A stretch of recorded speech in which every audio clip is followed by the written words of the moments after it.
Gold is near an all-time high. Have you seen the price of gold lately? Gold is up more than 13% this year. पहले आदमी 1 लाख रुपए लाता था तो उसे बहुत सारा सामान मिल जाता था। अब 1 लाख रुपए में उसे कुछ भी नहीं मिलता। कोई विशेष काम नहीं है, 25% भी काम नहीं। गवर्नमेंट ने जो जीएसटी वगैरह के कम करे थे, लेकिन उस तरह से इफेक्ट जो है कम नहीं हुआ। 75% बिजनेस डाउन है इस साल। तो उसका धंधा नामात को आधे से भी मतलब 25% ही रह गया है। इंडियन रुपए की वैल्यू खत्म हो गई है। प्राइस तो ऊपर नीचे होते रहते हैं, लेकिन मार्केट में एक चीज ऐसी है जिसका जलवा हमेशा रहता है।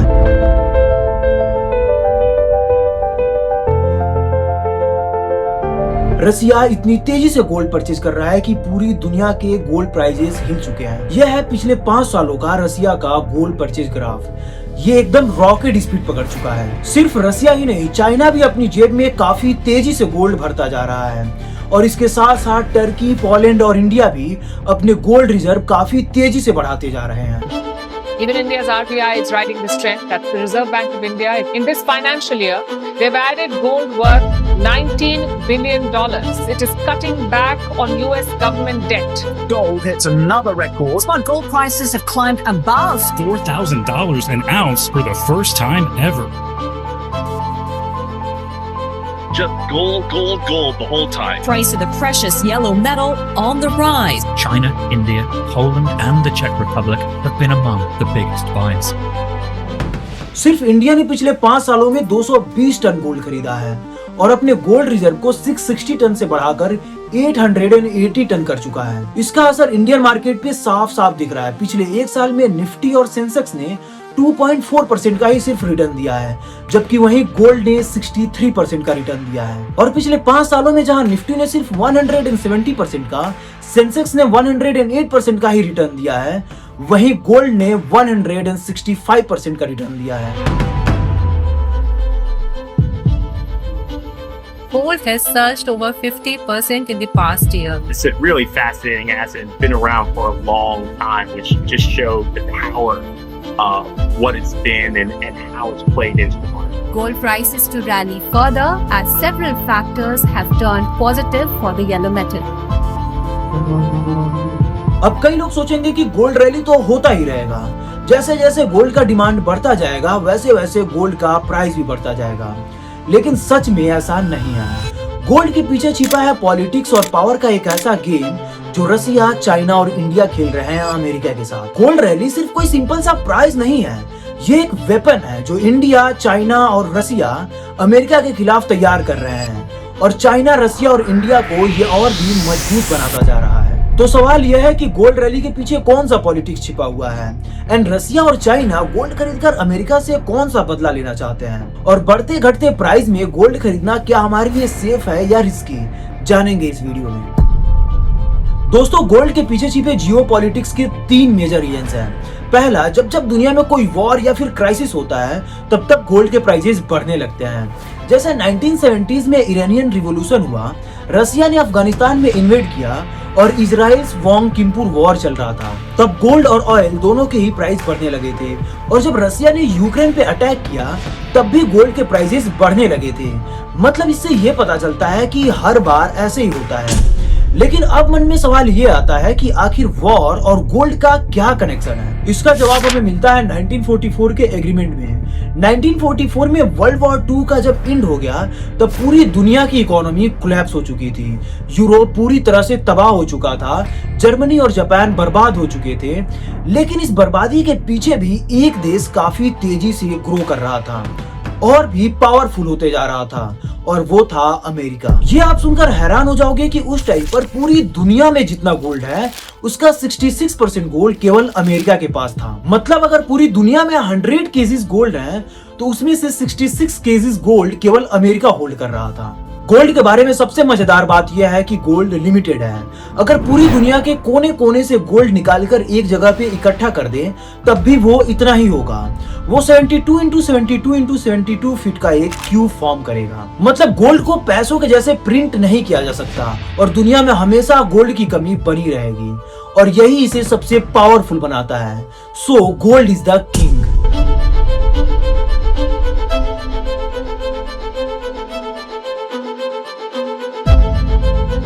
तो अमेरिका ने क्या किया, सारी कंट्रीज का एक मीटिंग ऑर्गेनाइज किया और सभी देशों से ये बोला कि देखो यार, आज से तुम लोग अपनी करेंसी में लड़ाई मत करो, आज से हम लोग एक स्टैंडर्ड करेंसी बनाएंगे, द यूएस डॉलर। और मैं मतलब अमेरिका ये गारंटी देता हूँ कि जो भी देश मुझे $35 ला के देगा, मैं उसे 1 आउंस सोना दूंगा। सिंपल, डॉलर के बदले सोना।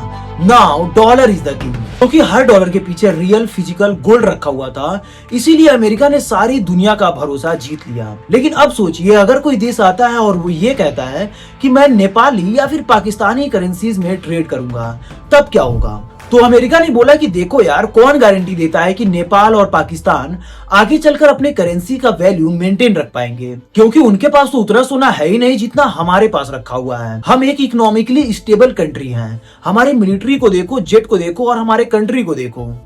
हम तो इस बात की फुल गारंटी देते हैं कि तुम्हारे ट्रेड की वैल्यू फ्यूचर में हमेशा मेंटेन रहेगी। लेकिन ना तो दूसरे कंट्रीज के पास हमारे इतना सोना है और ना ही उनके पास कोई guarantee.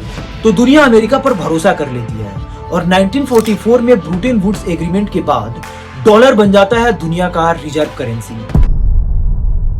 Halfway through the 20th century, the dollar became the world's reserve currency. If you want oil, you use dollars. If you want gold, you use dollars. If you want to exchange currencies, often the dollar sits in the middle of that transaction. Because people trust the US government and they trust our assets. अब सारे देश अमेरिकी dollar खरीदकर अपनी तिजोरी में भरने लगे। मिनरल्स, ऑयल्स, कपड़े, हर चीज का ट्रेड डॉलर में होने लगा। लेकिन आपको तो पता ही है कि अमेरिका टाइम टू टाइम गिरगिट के जैसे रंग बदलता रहता है और 1971 में एक बार और फिर अमेरिका का रंग बदल गया और अमेरिकन प्रेसिडेंट रिचर्ड निकॉन आकर ये बोलते हैं कि देखो यार, मैं एक नया रूल ला रहा हूँ, अब ये गोल्ड बैंकिंग को बंद करते हैं और कल से जितनी मेरी मर्जी होगी उतना मैं डॉलर छापूंगा और मुझे कोई कुछ बोल भी नहीं सकता। I directed Secretary Connally to suspend temporarily the convertibility of the dollar into gold. पूरी दुनिया टेंशन में आ गई और ये बोली कि यार हम इस पर भरोसा करें, और ये कहता है कि कल से हम जितनी मर्जी उतना डॉलर छापेंगे। और अगले 20 सालों तक वही हुआ। फिर पूरी दुनिया बोली कि यार ये तो बेवड़ा निकला, अब डॉलर्स को छोड़ो और गोल्ड खरीदते हैं, क्योंकि गोल्ड को तो कोई प्रिंट कर ही नहीं सकता। तो अचानक से 1971 से लेकर 1980s तक गोल्ड के प्राइसेस काफी तेजी से बढ़ने लगते हैं। गोल्ड प्राइस $167 पर आउंस से बढ़कर $932 पर आउंस हो गया। मतलब सिर्फ 9 सालों में 450% का इंक्रीमेंट। पिछले पूरे हिस्ट्री में इतना ज्यादा प्रॉफिट कभी भी देखने के लिए नहीं मिला था, क्योंकि चाहे इकोनॉमी कोलैप्स हो जाए, चाहे करेंसी फेल हो जाए या फिर चाहे वॉर हो जाए, लेकिन गोल्ड अपनी वैल्यू कभी नहीं खोता। दुनिया में 2 चीज ऐसी हैं जिसके सारे लोग वैल्यू करते हैं, पहला है गोल्ड और दूसरा है ऑयल। लेकिन ऑयल के साथ प्रॉब्लम यह है कि ऑयल को प्रिजर्व करना मुश्किल है, इसीलिए जब जब वॉर होता है तब तब लोग अपना पैसा गोल्ड में डालना शुरू कर देते हैं, क्योंकि गोल्ड ही है दुनिया का अल्टीमेट सेफ्टी नेट। हर ग्लोबल टेंशन या फिर क्राइसिस के बाद ये प्रूफ हो ही जाता है कि gold is the most trusted escape plan.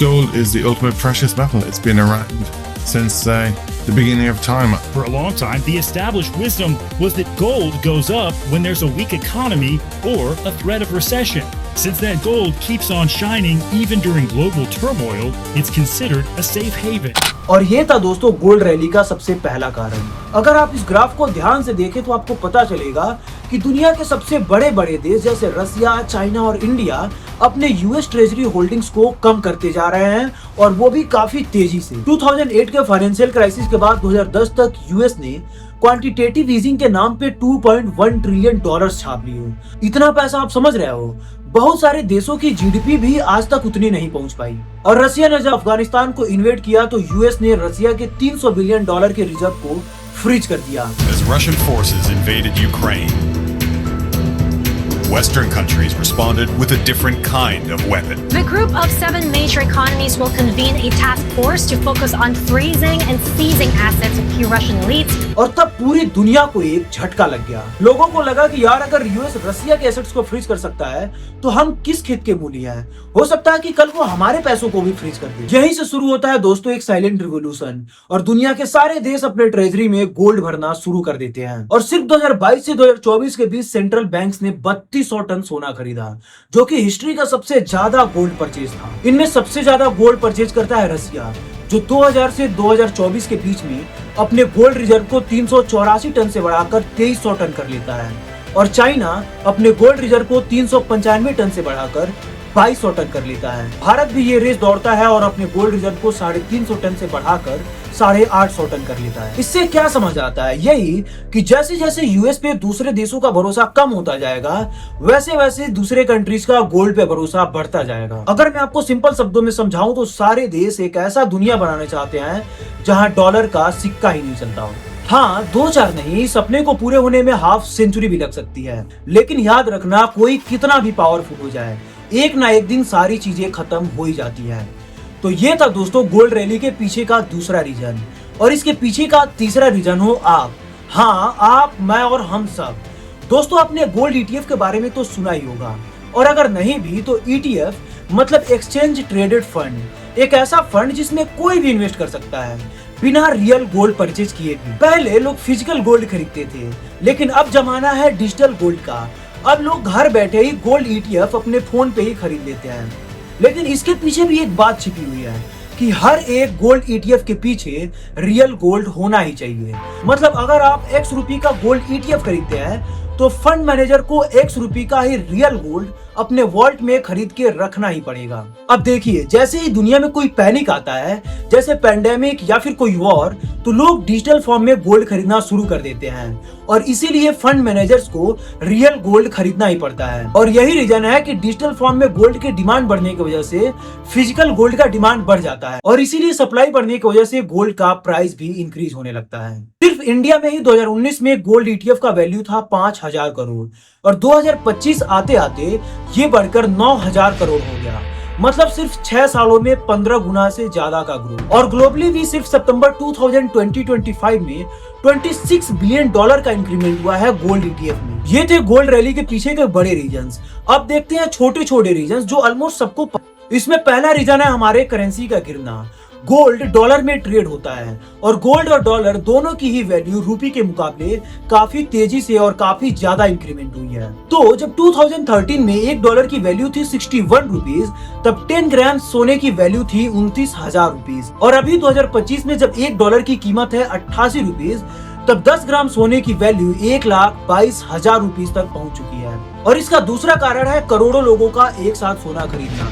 दोस्तों, हमारे वहाँ वेडिंग या फिर फेस्टिवल सीजन्स में बहुत सारे लोग एक साथ सोना खरीदने पहुंच जाते हैं, और इसीलिए डिमांड ज्यादा होने की वजह से रेट भी इंक्रीज करने लगता है। क्योंकि जैसे इंडिया में सेंसेक्स होता है, यूएस में नेस्डेक होता है, वैसे ही चाइना में होता है संघाई कंपोजिट इंडेक्स। तो जहां पिछले 5 सालों में सेंसेक्स ने 108% का रिटर्न दिया है, नेस्डेक ने 94% का रिटर्न दिया है, वहीं चाइना के संघाई कंपोजिट इंडेक्स ने सिर्फ 17% का रिटर्न दिया है। इसीलिए Chinese investors Chinese stock market में इंटरेस्टेड ही नहीं है। और पिछले कुछ सालों में वहां रियल एस्टेट इंडस्ट्री में सप्लाई इतना ज्यादा बढ़ गया था कि चाइनीज होम प्राइसेस भी काफी तेजी से गिरने लगे थे। तो अगर रियल एस्टेट भी रिटर्न ना दे रहा हो और स्टॉक मार्केट भी मुंह फुला के बैठा हो, तो सिर्फ एक ऑप्शन बचता है, और वो है गोल्ड। और इसीलिए चाइनीज सिटीजन्स भी गोल्ड में इन्वेस्ट कर रहे हैं और ज्यादा से ज्यादा गोल्ड खरीदना प्रीफर कर रहे हैं। तो ये थी दोस्तों गोल्ड प्राइस के बढ़ने घटने के पीछे की पूरी कहानी। अब सवाल यह है कि गोल्ड में इन्वेस्ट करने की सबसे बेस्ट स्ट्रेटजी कौन सी हो सकती है? तो इसका सिंपल और स्टैंडर्ड फॉर्मूला यही है कि अपने सारे पैसों को एक जगह इन्वेस्ट मत करो। पहले तो अपने इनकम में से इमरजेंसी सिचुएशन के लिए, और उसके बाद जितने पैसे बचते हैं उसे मल्टीपल जगहों पे इन्वेस्ट करो, जैसे गोल्ड, स्टॉक्स और बॉन्ड। लेकिन ये इन्वेस्टमेंट भी कई सारी चीजों पे वेरी करती है, जैसे आपका एज, आपका रिस्क टेकिंग एबिलिटी और आपका इमोशनल स्टेट। और अगर जाते जाते तुम कुछ अच्छा कमेंट करके जाओगे तो मेरा भी इमोशनल स्टेट थोड़ा अच्छा हो जाएगा। सब्सक्राइब का बटन नीचे होता है।